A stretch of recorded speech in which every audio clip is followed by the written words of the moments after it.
Hey everyone, welcome back to my channel. আমি অন্বেষা।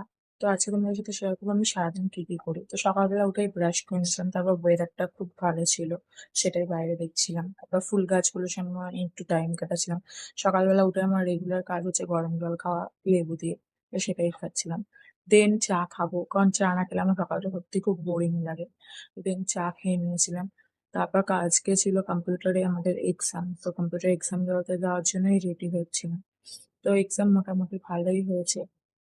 আশা করছি নিজের বেস্টটুকু দিয়ে এসেছি, জানি না এবার কি হবে।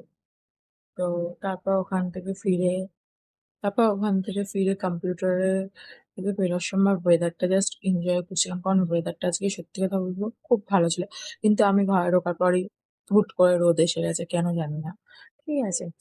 তো তারপর দুপুরবেলা লাঞ্চ করে একটু ঘুমিয়ে পড়েছিলাম। বিকালবেলা উঠেছিলাম, আমার পাশের বাড়ির দিদাদের কাছ থেকে একটু পেয়ারা পেড়েছিলাম। তো পেয়ারাটা কেটে খেলাম। তো দেন হচ্ছে সন্ধ্যাবেলা আমার যেটা ছাড়া একদমই দিন কাটে না, চা। আমি চা ভীষণ খেতে পছন্দ করি, তো দেন চা খেলাম। তো ব্যাস এইটুকুই। আর আমি অনেকদিন পর ভিডিও আপলোড করছি, আর অনেকদিন পর আমি নিজের ভয়েসের ভিডিও আপলোড করলাম। তো তোমাদের কেমন লাগলো আমার সারাদিনের রুটিনটা, প্লিজ কমেন্টে জানাও, সাবস্ক্রাইব করে দিও।